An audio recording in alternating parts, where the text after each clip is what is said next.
기쁨으로 반응하는 삶이라는 제목으로 은혜를 나누겠습니다. 지난주에는 그리스도인이라는 그 말의 정의를 알아봤다면 오늘부터는 구체적인 그리스도인의 삶에 대해서 나누어 보겠습니다. 우리가 삶이라고 말할 때 그 삶의 범위는 너무나 넓습니다. 그렇기 때문에 우리의 삶의 정답이라는 없습니다. 온 지구에 사는 사람들의 삶은 다 다를 수밖에 없기 때문에 모두에게 다 똑같은 삶을 살아라, 이렇게 살아라라고 요구할 수는 없을 것입니다. 하지만 적어도 그리스도인에게는 그리스도인의 삶이라는 것이 있어서 하나님의 방식대로 살 수 있다라는 것을 우리는 알아야 되고 또 그렇게 살아야 됩니다. 하나님은 우리에게 삶의 테두리를 정해 주셨습니다. 그 삶의 테두리는, 가장 큰 테두리는 예수 그리스도라는 테두리를 우리에게 주셨습니다. 그래서 그 삶의 울타리와 방향성을 가지고 살아갈 때에 우리는 그리스도인의 삶을 살 수가 있을 것입니다. 좀 전에 말한 것처럼 그리스도인의 삶의 가장 큰 울타리는 예수 그리스도입니다. 그래서 우리는 예수 그리스도 안에 산다라고 이야기를 합니다. 그 울타리 안에 있어야지만 행복하고 안전한 삶을 살 수가 있습니다. 그래서 하나님께서는 우리에게 예수 그리스도라는 울타리를 만들어 주시고 그 안에서 하나님이 정해놓으신, 하나님이 원하시는 방식대로, 생활 양식대로 살아가라. 그리고 하나님이 주시는 행복을 너희가 맛봐라 라고 말씀하세요. 그리고 하나님께서 또 하나 요구하시는 것은 뭐냐면, 내가 쳐놓은 울타리 안에서 내가 주는 행복을 맛보고 너희가 기쁨으로 반응하면서 살아라 라는 거예요. 하나님께서 우리에게 원하시는 것은 그 안에서, 예수 안에 살면서 기쁨의 반응을 하나님께 보이는 거예요. 그러니까 한마디로 하나님이 모든 걸 다 만들어 주셨어요. 의식주 다 제공해 주셨어요. 그리고 그 안에서 행복하게 사는 모습을 보고 싶으시다는 거예요. 예수님께서 이 땅에 오셔서 하나님께서 우리에게 제공해 주신 울타리에 대해서 소개를 해 주셨어요. 네, 예수님은 우리에게 그 울타리를 뭐라고 소개해 주셨냐면 천국 또는 하나님의 나라라고 소개를 해 주셨어요. 마태복음 4장 17절에 보면 이때부터 예수께서 비로소 전파하여 가라사대 회개하라, 천국이 가까웠느니라 하시더라. 천국이 가까이 왔느니라. 여러분, 우리는 이 말씀을 직접 듣지를 못했어요. 그렇기 때문에 이 말씀이 어떤 뉘앙스인가를 정확히 알지 못할 거예요. 여러분 생각을 해보시면 천국이 가까이 왔느니라, 이게 경고의 말씀인 것 같습니까? 아니면은 어떤 기쁨의 메시지인 것 같습니까? 어떻게 들리십니까? 예수님이 어떻게 말씀하셨을 것 같아요? 인상을 쓰고 호통치시면서 천국이 왔느니라 이렇게 하셨을 것 같아요? 아니면 천국이 왔느니라 어떻게 하셨을 것 같아요? 경고의 메시지일까? 아니면 기쁨의 메시지일까? 어떤 것 같으세요? 저도 그렇게 생각을 해요. 내가 너희들에게 구해줄 공간을 만들어 줄게. 내가 기쁨의 공간을 만들어 줄게. 근데 그곳이 천국이야. 그것이 하나님의 나라야. 정말 이건 기쁜 소식이야 라는 거예요. 만약에 이것이 경고의 메시지라면 천국은 너무나 무서운 거예요. 안 왔으면 좋겠어요. 천국이 좀 더디 왔으면 좋겠고 정말 그곳에 가면 안 되는 거예요. 그런데 이것이 기쁜 메시지이기 때문에 우리는 천국이 빨리 왔으면 좋겠다라는 거예요. 그리고 천국이 가까이 왔으면 좋겠다라는 거예요. 예수님은 천국이 가까이 왔다. 그러니까 기뻐해라라는 거예요. 느껴라라는 거예요. 예수님에게 나라, 왕국은 너무나 중요한 개념이에요. 그래서 예수님은 수많은 비유를 통해서 천국에 대해서 설명을 해 주셨어요. 우리도 이제 이 세상을 살아나갈 때 행복한 인생, 기쁜 인생을 살기 위해서 가장 기본이 되는 개념이 나라예요. 여러분, 어느 나라에 태어났느냐에 따라서 너무나도 다른 인생을 살게 됩니다. 요즘 한국의 젊은이들한테 좀 많이 유행하는 말 중에 헬조선이라는 말이 있어요. 그죠? 헬조선. 그거는 무슨 말이죠? 조선을 떠나고 싶다. 한국을 떠나고 싶다라는 거예요. 그죠? 만약 한국이 좋은 곳이다 라고 하면 천국 한국이라고 그러겠죠. 천국 조선. 근데 헬조선이라고 해서 이 나라가 싫다라고 말을 해요. 만약 악독한 통치자가 독재자가 통치하는 나라에 태어났다면 그 사람은 자유라는 것을 맛보지 못하고 살아갈 수밖에 없을 것입니다. 예수님은 우리가 죄 아래 눌려 있고 그 마귀라는 그 마귀의 나라에 속해 있었던 우리들, 어둠 속에 헤매는 우리들을 가장 먼저 하나님의 나라로 오게 하시고 천국을 소개해 주심으로써 그 나라에 너희가 와라라고 예수님께서 말씀을 해 주신 거예요. 그런데 예수님께서 가르쳐 주신 그 천국, 하나님의 나라의 개념은 멀리 있는 곳일 수도 있지만 그와 동시에 우리 안에 가장 가까운 곳에 있는 곳이 될 수도 있다고 예수님은 말씀하셨어요. 천국이 가까이 왔느니라 그 말씀도 마찬가지고 누가복음 17장에 보면 20절과 21절 함께 같이 한번 읽어보도록 하겠습니다. 20절과 21절 시작. 바리새인들이 하나님의 나라가 어느 때에 임하니까 묻거늘 예수께서 대답하여 가라사대 하나님의 나라는 볼 수 있게 임하는 것이 아니요 또 여기 있다 저기 있다고는 못하리니 하나님의 나라는 너희 안에 있느니라. 예. 온 우주 만물을 지으시고 아버지로부터 모든 것을 상속하실 예수님께서 이 땅에 오셨습니다. 그리고 이 땅에 오셔서 하나님의 나라 천국을 소개해 주시는데 그 천국 하나님의 나라가 우리 안에 있다라고 말씀을 해주세요. 그러니까 우리가 이 바리새인들처럼 하늘나라가 어느 때에 임합니까? 그래서 기다리면서 지치고 실망하는 그것이 아니라 하나님의 나라는 이미 우리 안에 우리 인생 안에 들어와 있기 때문에 너희는 어둠에서 벗어나 빛에 있는 것이고 너희는 두려움과 슬픔을 벗어나 예수님과 함께 나와 함께 기쁨 가운데 생활하고 있는 거야 라고 예수님은 말씀해 주셨다는 거예요. 그래서 예수님은 천국에 대해서 하나님의 나라에 대해서 사복음서에 계속해서 말씀을 하시는데 성경을 잘 보면 이 하나님의 나라 또 천국, 하늘나라라는 용어가 자꾸 섞여서 나와요. 그러다 보니까 우리가 이 천국의 개념, 하늘나라의 개념을 잘 모르는데 조금씩 다른 의미를 가지고 있어요. 그래서 천국이라는 말은 뭐냐면 Kingdom of Heaven인데 메시아를 기다리는 이스라엘 사람들은 정말 실제적인 왕을 기다렸어요. 그래서 왕이 오셔서 우리의 포로된 생활, 우리의 이런 압제된 생활을 예수님께서 왕으로 오신 그분께서 회복시키실 거야 라는 왕으로 오시는 메시아를 기다리면서 그 천국을 기다렸어요. 그래서 실질적인 이 땅에서 회복되는 나라의 의미를 담고 있는 것이 천국, Kingdom of Heaven이에요.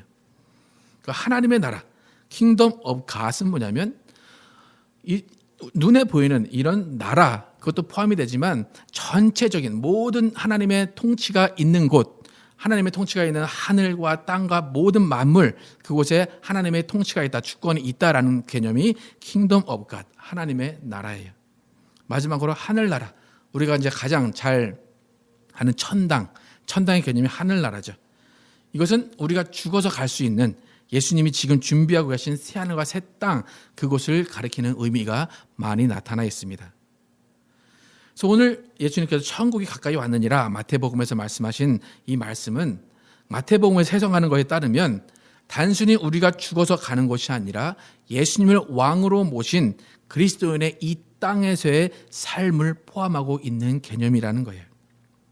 그러니까 예수님은 천국이 가까이 왔느니라, 천국이 너희 안에 있다라고 말씀하시면서 마귀가 통치하는 곳에 있던 너희들 내 나라로 이민 와라, 내 나라로 들어와서 행복하게 살아라 라고 말씀하시고 우리를 초청하신다라는 거예요. 오늘 본문 다시 한번 읽어보겠습니다. 오늘 본문 44절부터 46절까지 다시 한번 읽어보도록 하겠습니다. 시작. 천국은 마치 밭에 감추인 보화와 같으니 사람이 이를 발견한 후 숨겨두고 기뻐하여 돌아가서 자기의 소유를 다 팔아 그 가치를 샀느니라. 또 천국은 마치 좋은 진주를 구하는 장사와 같으니 극히 값진 진주 하나를 만남에 가서 자기의 소유를 다 팔아 그 진주를 샀느니라. 예수님이 비유하신 천국 비유 중에 하나입니다. 이 구절에서 가장 중요한 개념 두 가지가 있는데 뭐냐면 첫 번째는 이 사람들이 보화와 진주를 발견하고 그 가치를 알아봤다는 거예요. 그냥 돌덩이가 아니라 정말 그것이 가치 있는 물건이다라는 것을 알아봤다는 거예요. 두 번째는 그 가치를 알고 기뻐하는 반응을 보였고 또 그 기뻐함으로 인해서 그들의 재산을 다 팔고 그것을 사는 반응을 보였다라는 거예요. 그러니까 어떤 사람은 진주와 보화를 보고도 아, 이건 돌덩이구나 라고 그 가치를 모르는 사람이 있고 또 어떤 사람은 그 가치를 알았더라도 그냥 그 알았다는 그것으로 그치고 기쁨의 반응을 하지 않고 그것을 자신의 재산을 다 팔아서 그것을 사려 하는 반응을 보이지 않는 사람들도 있을 거예요. 그러니까 우리가 값진 보화와 진주를 봤다면 우리는 그에 맞는 반응을 보이는 것이 중요하고 그것을 소유하는 것이 중요하다라는 거예요. 그러니까 아무리 값진 진주를 앞에 두고도 그것을 볼 수 있는 눈이 없다면 그것을 간직할 마음도 없을 거예요. 여러분, 천국이 이만큼 귀하다라고 예수님께서 말씀을 해주셨어요. 이 말씀을 들은 사람들, 이 말씀을 깨달았을까라는 거예요. 그들이 깨달았다면 천국이 얼마나 귀한 것임을 알고 그 천국에 자신이 들어가는 것을 기뻐하고 자기 안에 천국이 있음을 너무나 기뻐했을 것이다라는 거예요. 여러분, 예수님이 우리에게 천국을 소개시켜 주셨어요. 또 하나님께서 우리에게 하나님의 나라를 임하게 하시고 예수 그리스도를 이 땅에 보내주시고 성령께서 예수 그리스도를 우리 안에 있게 하셨어요. 그럼 우리가 해야 되는 것은 뭡니까? 우리 안에 예수님을 발견하고 우리 안에 하나님을 발견하고 우리는 기뻐하는 반응을 보여야 된다는 거예요. 하나님이 원하시는 건 뭐냐면 내가 좋은 것을 다 줄게. 내가 내 아들 보내주고 내가 내 아들의 피를 흘려주고 내가 내 영까지 너에게 보내줄게. 우리가 해야 되는 일은 뭡니까? 기쁨으로 반응하는 거예요. 감사로 반응한다라는 거예요. 여러분, 만약에 여러분이 누구에게 선물을 줬어요. 근데 그 사람이 아무런 반응이 없어요. 그럼 여러분의 기분은 어떨 것 같습니까? 이걸 괜히 줬나? 아니면 얘가 마음에 안 들어 하나? 아니면 때로는 얘가 나를 무시하나? 라는 생각이 들 거예요. 하나님은 하나님 자신을 내어주셨어요. 그렇다면 우리의 반응은 어떻게 되는가라는 거예요. 당연한 반응은 어떻게 되겠습니까, 여러분?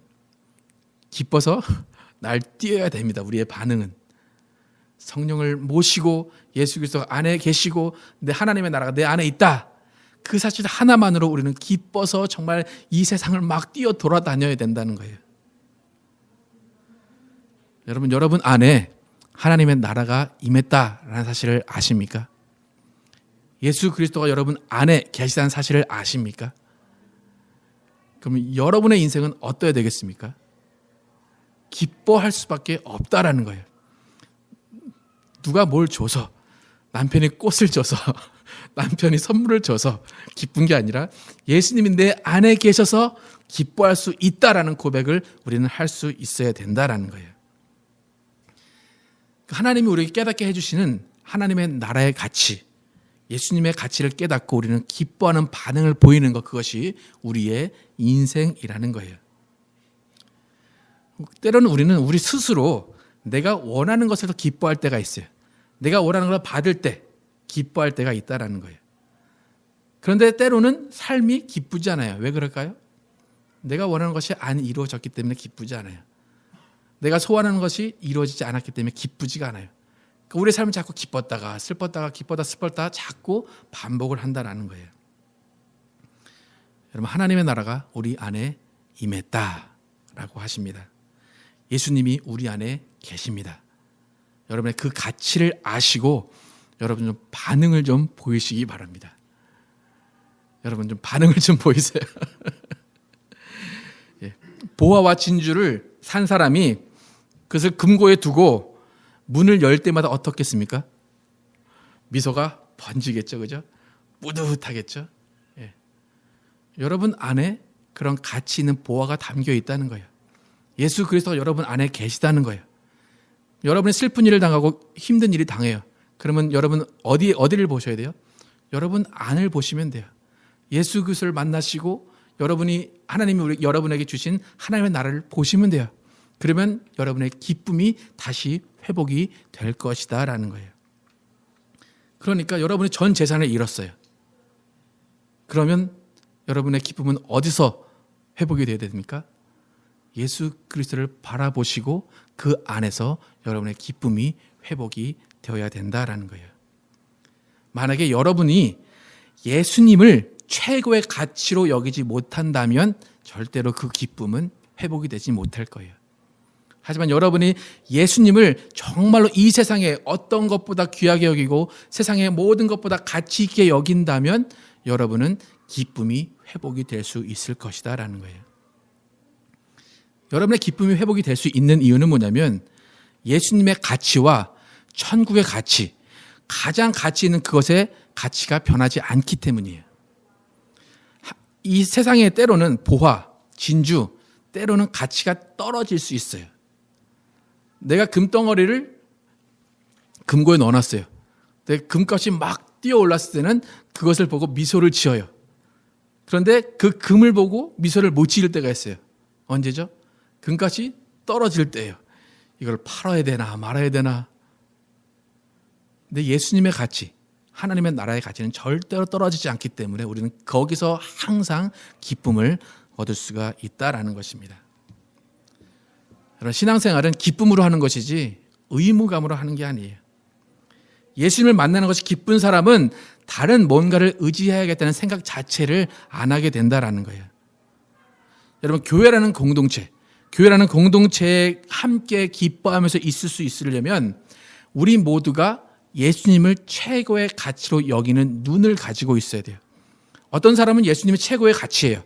근데 어떤 사람은 예수님이 최고의 가치가 아니라 내가 인정받고 내가 다른 사람에게 칭찬을 받는 것이 최고의 가치라면 어떤 사람은 기뻐할 수 있지만 어떤 사람은 거기서 만족을 얻지 못한다라는 거예요. 여러분, 간혹 이제 신앙생활을 하시는 분들을 보면 본인의 신앙생활을 되게 기쁘신 분이 있어요. 나 혼자의 신앙생활은 되게 기쁜데 교회 안에서 공동체적인 생활을 별로 기뻐하지 않는 사람들이 있어요. 그 사람은 교회의 머리 되신다는 그 예수님의 개념을 알지 못하고 머리 되시는 그 예수님의 가치를 모르기 때문에 나 혼자 있을 땐 기쁜데 교회 안에서 예수님을 발견하지 못한다라는 거예요. 여러분, 기뻐하는 것, 그것은 우리가 반응해야 하는 몫입니다. 하나님은 이미 모든 것을 다 베풀어 주셨어요. 그리고 우리의 반응을 지켜보시는 거예요. 하나님은 기대하세요. 아, 너희가 참 기뻐하겠구나. 너희가 참 행복해 하겠구나. 그런데 우리는 때로는 그것에 대해서 별 반응을 안 보이고 하나님께 뭐라고 하냐면 하나님 나를 좀 기쁘게 해주세요. 나에게 기쁜 일을 만들어주세요. 그래요. 하나님은 야, 네 안에 예수 줬잖아. 네 안에 하나님의 나라 임하게 했잖아. 그걸 보고 기뻐해 라고 하나님은 하신다라는 거예요. 우리 안에는 천국과 예수님의 가치를 발견하고 보면서 기뻐해라 라는 것이 하나님의 뜻입니다. 바울은 성경을 통해서 항상 기뻐하라 라고 말하고 있어요. 바울도 인간이었어요. 그죠? 근데 바울이 항상 기뻐하라 얘기했다는 것은 바울은 항상 기뻐할 수 있었던 것 같아요. 항상 기뻐했기 때문에 너희도 항상 기뻐해라 라고 이야기했어요. 근데 바울의 인생에 결코 기뻐할 일만 있었던 것은 아닐 거예요. 하지만 그가 기뻐할 일이 아님에도 불구하고 기뻐할 수 있었다는 것은 뭐냐면 그 안에 계신 성령께서 기뻐하게 하셨다라는 거예요. 빌립보서 4장 11절에서 13절 함께 같이 한번 읽어보도록 하겠습니다. 빌립보서 4장 11절에서 13절 읽어보겠습니다. 시작. 내가 궁핍함으로 말하는 것이 아니니라. 어떠한 형편에든지 나는 자족하기를 배웠노니 나는 비천에 처할 줄도 알고 풍부에 처할 줄도 알아. 모든 일 곧 배부름과 배고픔과 풍부와 궁핍에도 처할 줄 아는 일체의 비결을 배웠노라. 내게 능력 주시는 자 안에서 내가 모든 것을 할 수 있느니라. 바울은 어떻게 항상 기뻐할 수 있었을까? 그는 자족하기를 배웠다라고 11절에 이야기합니다. 배웠다라는 건 뭡니까? 이전엔 몰랐었는데 겪어봤다라는 거예요. 겪고 깨달았다는 거예요. 이론이 아니라 실제적인 체험을 했다라는 거예요. 예수 믿었는데 가난해요. 예수 믿었는데 비천에 처했어요. 또 어느 때는 배불렀어요. 어느 때는 배고팠어요. 그때마다 능력 주시는 자, 그분께서 그 모든 상황 가운데 기뻐하게 하셨다라는 거예요. 여러분, 경험보다 값진 것은 없습니다. 여행 가면 사람의 성격이 다 드러난다고 하잖아요. 그래서 그 사람의 성격을 알려면 같이 여행을 가라라고 이야기하죠. 왜 그럴까요? 예상치 못한 일들이 발생하기 때문이에요. 그 상황 가운데 나의 성격이 드러나고 그 사람의 속에 있는 것들이 드러난다라는 거예요. 예상치 못한 궁핍이 나에게 다가옵니다. 예상치 못한 고난이 나에게 다가옵니다. 그때에 내 안에 계신 예수 그리스도, 내 안에 있는 하나님의 나라의 속성이 드러나느냐, 아니면 내 안에 있는 이전의 죄의 속성이 드러나느냐에 따라서 기쁨을 갖느냐, 기쁨을 가지 못하느냐가 결정이 된다라는 거예요. 그리스도인의 삶은 성령님이 우리 안에 역사하셔야 기쁨의 삶을 살 수가 있습니다. 인격이시고 따뜻한 성령님이 우리와 함께 계시는 그 순간순간 우리는 기쁨을 느낄 수 있고, 우리 안에 계신 예수님을 만날 수 있고, 우리 안에 있는 하나님의 나라를 발견할 수 있을 것입니다. 그래서 여러분 안에 계신 성령님께서 여러분을 도우시고 능력을 주셔서 여러분에게 기쁜 생활을 할 수 있게 해 주실 것입니다. 성령님이 도와주시면 여러분은 기쁨을 표현하시면 돼요. 찬양하시면 돼요. 감사하시면 돼요. 성령님을 따라 그냥 성령님이 하시는 대로 여러분을 맡겨 드리면 된다라는 거예요. 만약 성령님의 능력으로 여러분이 기뻐할 수 있다면 여러분은 세상의 모든 것을 배설물로 여길 수 있을 것입니다.